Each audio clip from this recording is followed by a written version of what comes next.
कल रात को सेम अपनी गर्लफ्रेंड को उसके घर छोड़ने आया था और ये दोनों घर के बाहर ही शुरू हो जाते हैं। जब लड़की के पिता को पता चला कि बाहर उसकी बेटी के साथ कोई लड़का है तो ये बाहर देखने आया और बाहर आकर ये देखता है कि इसकी बेटी अपने बॉयफ्रेंड के साथ फिजिकल हो रही थी।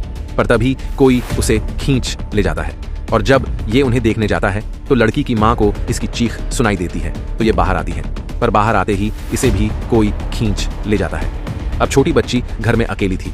सुबह इन लोगों को 4 लाश मिलती है, पर छोटी बच्ची का कोई पता नहीं चल पाता और तभी घर से थोड़ी दूर ढेर सारे पक्षी मंडराने लगते हैं। ये वहां जाकर देखते हैं तो वहां उस छोटी बच्ची के कपड़े खून में लथपथ पड़े थे।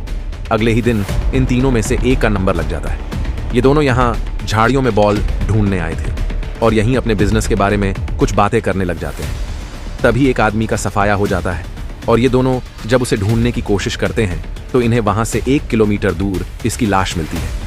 रात को एक डिलीवरी वाले को लबाइक के शीशे में शेर दिखता है। ये जल्दी से यहाँ से भागता है, पर शेर इसका पीछा करने लगता है। भागते भागते ये बाइक से गिर जाता है और पानी में जा गिरता है, पर जैसे ही ये पानी से बाहर झांकता है शेर इसकी गर्दन दबोच लेता है और इसका शरीर पानी में गिर जाता है। अगली सुबह सफाई करने वाले आदमी को इसका सर सड़क किनारे पड़ा दिखाई देता है, जिसे देखकर इसके होश उड़ जाते हैं। अब पुलिस एक शिकारी को बुलाती है, पर शिकारी का बेटा फोन पर शेर को मारने की बात सुन लेता है और ये भी वहां जाने की जिद करता है, पर शिकारी इसे साथ ले जाने से मना कर देता है। अब रात को शिकारी मरा हुआ हिरण जंगल में ले जाता है और वहां एक टैप के जरिए शेर की आवाज निकलता है। तो शेर तो यहाँ नहीं आता, पर इसका बेटा यहाँ आ चुका था। ये इसे वापस घर जाने को कहता है, पर तब तक शेर आ चुका था। ये दोनों छुप जाते हैं, पर शेर शिकारी पर हमला कर देता है और इसके बेटा तो शिकारी के ही बनाए जाल में फंस जाता है।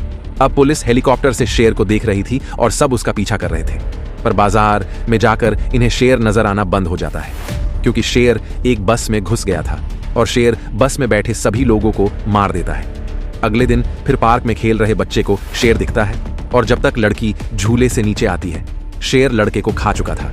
लड़का किसी तरह ऊपर की ओर भर भागने की कोशिश करती है और जब तक ये फिसल कर नीचे आती शेर जा चुका था। अब अगर आपको ये वीडियो पसंद आया तो प्लीज लाइक करिए और अगले पार्ट के लिए कमेंट करिए। आज के लिए बस इतना ही, मिलते हैं अगले वीडियो में। तब तक के लिए आप सभी को राधे राधे।